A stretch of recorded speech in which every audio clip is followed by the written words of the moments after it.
안녕하세요. 김은현입니다. 오늘 제가 말씀드릴 내용은 개발 제한 구역법 관련된 부분에서 좀 얘기를 해보려고 합니다. 개발 제한 구역이라는 거 잘 아시죠? 일명 개특법.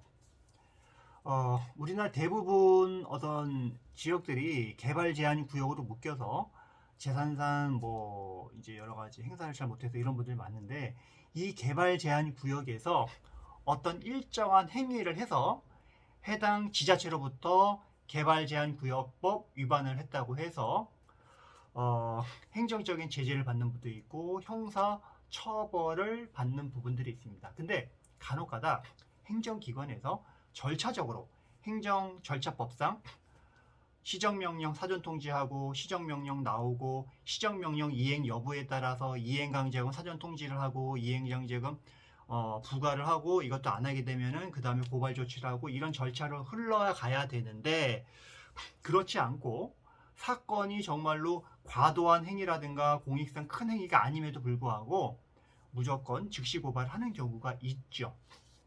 그런데 담당 공무원들이 고발한 공무원들이 또 수사기관에 가서 개발제한구역법을 제대로 잘 알아서 담당 수사관들한테 이런 내용을 잘 알려줘야 되는데, 경찰 공무원들이 뭘 알겠어요. 그냥 담당 공무원 얘기하는데 조서를 작성하고 위반자 아니지 합니다.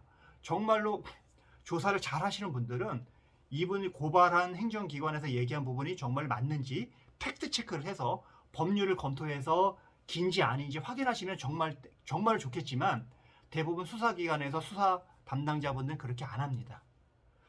대부분 제출된 내용이라든가 말한 내용을 근거로 해서 대부분 송치하는 경우가 허다합니다. 그러면 나는 법적으로 명확하게 검토를 했었으면 이 부분이 내가 특법에 따라서 처벌을 안 받았을 텐데, 일개 공무원의 잘못된 얘기 때문에. 근데 문제는 뭐냐면 개특법을 정확하게 아는 공무원이 나가서 담당 공무원한테 그거를 이제 고발인으로서 조사를 받아야 되는데, 그렇지 않은 경우가 많아요. 하다못해 공무직 임시 공무원이 대충 가서 한다든가 이렇게 진술하면 아무것도 모르는 공무원 자기 상식선에서 얘기해서 부당하게 형사처벌을 받고 그거 위해서 행정처벌을 받는 경우가 너무 많아요. 그 다음에 이 개특법은 단속을 할 때는 절차가 있어요. 단속 규정이 있거든요. 이 절차에 따라서 단속을 하고 절차를 밟아야 되는데 이거를 위반하는 경우도 많고요.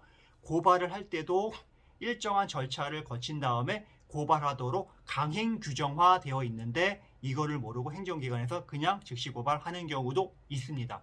그러면 형사처벌을 진행 중이에요. 그러면 중대하게 강행 규정을 위반해서 형사 절차가 행정 절차가 진행이 돼서 고발 조치가 됐으면 이 부분은 형사 절차에서 공소기각 판결이 날 수 있음에도 불구하고 이런 내용을 몰라서 그냥 형사 처벌을 받는 경우가 있습니다.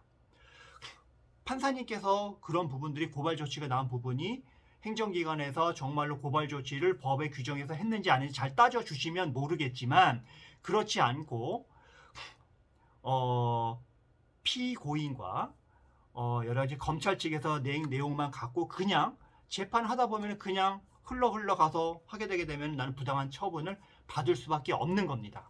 그래서 이런 문제가 있을 때는 즉시 행정 전문가들한테 찾아오셔서 개특법 관련된 부분에 대해서 검토를 하고 내 행위가 개특법상 어디에 위반되는지, 행정기관에서 이렇게 처분한 것이 절차상 합당한지 맞는지 따져보면서 따져나가야 되는데, 그렇지 않고 그냥 내가 위반한 결과에 대해서만 치중을 해서 내가 잘못했구나 라고 그냥 흘러가는 분들 많고, 이걸 제대로 검토하지 못해서 부당한 처분을 받는 경우가 굉장히 많으십니다. 그래서 개특법 관련해서 궁금한 사항이라든가 부당한 처분이라든가 부당한 즉시 형사고발 조치를 내신 분들은 혹시 궁금한 사항이 있으시면 언제든지 연락을 주시기 바랍니다.